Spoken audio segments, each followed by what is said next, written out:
Hello, welcome back. I got some more questions, so I figured we'd keep it going. For all y'all who are new to my channel, thanks so much. Welcome back. My name is Faye, for you all who don't know me. This channel is just a space for you to come, ask your questions, get tools, stories, and tips from my life that you can take and use in your life that can help you. I don't have all the answers, but the answers I do have, feel free. Okay? And so our next question is, what was your pregnancy like out of the will of God versus your pregnancy experience inside of the will of God? That's a really good question. I've never been asked a question like that before in my whole life. But yes, it brings back so many memories. Just thinking about when I first got pregnant with Nadia. I got pregnant with Nadia. That's my oldest. She's the one that I was home a single mom with. And that was probably some of the scariest, that was one of the scariest moments in my life. Here I am, 23 years old, not a baby, but still very young, pregnant, abandoned, rejected. I felt betrayed. I felt such anger, such hatred. I was suicidal. I was very depressed. Very numb. And the only feeling I could even connect with was anger. I wanted someone to feel what I felt. I wanted to take out my anger on anybody who would even try to get close to me. It was almost like when I don't know if you've ever seen a dog that's been hit and you're trying to help the dog and the dog's like fighting you, like trying to attack you to keep you from engaging with where it was wounded. That was me. I remember being pregnant.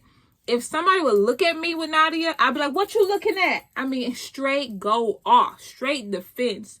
Don't look at me that type of way. Don't say no slick mouth to me because I'm about to pop off. And so I was just so defensive, so angry, filled with rejection, filled with fear, full of anxiety.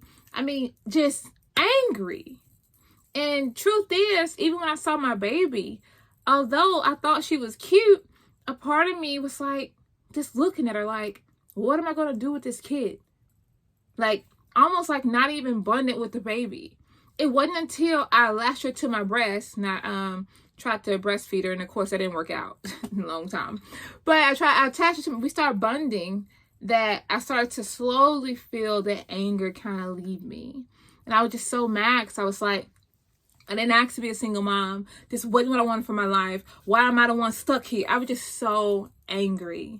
And then I had church people, the church people were honestly the most ruthless to me. If I just be perfectly honest, most of my persecution, if you want to call it persecution or anger or whatever, came from the church. Church people were the ones who hurt me the worst. And I just remember telling one of my really good friends who helped me walk through that season of my life, that if it wasn't for me having a relationship with God on my own, if I didn't know him personally, I literally would not be a Christian. That's just facts. If the Lord did not keep me, I would not have been kept. Because church people were so hurtful. They were so hurtful to me. They said some of the worst stuff to me. They called my kid all type of names. They called me all type of names. And that's why I was so callous, so angry, so hateful to people, because I was going to hurt you before you hurted me. I was not going to allow anybody else to say anything else to me to make me feel worse than I already felt about myself. A lot of times you say stuff to someone, you just restating the obvious. She knows she's pregnant. She knows the situation is messed up. So why would you continue to reiterate what she already knows? If you're not going to speak life into the situation, if you're not going to grab her by the hand and help her make her life better, shut up. And so I just remember my pregnancy with Nadia was really hard. It was so hard. But when I think about my pregnancy with Zoe and Zadia and baby Junior, they were full of delight, full of joy. I had my medical complications, but God's hand was all over them pregnancies. The only one that was a real struggle was Zoe.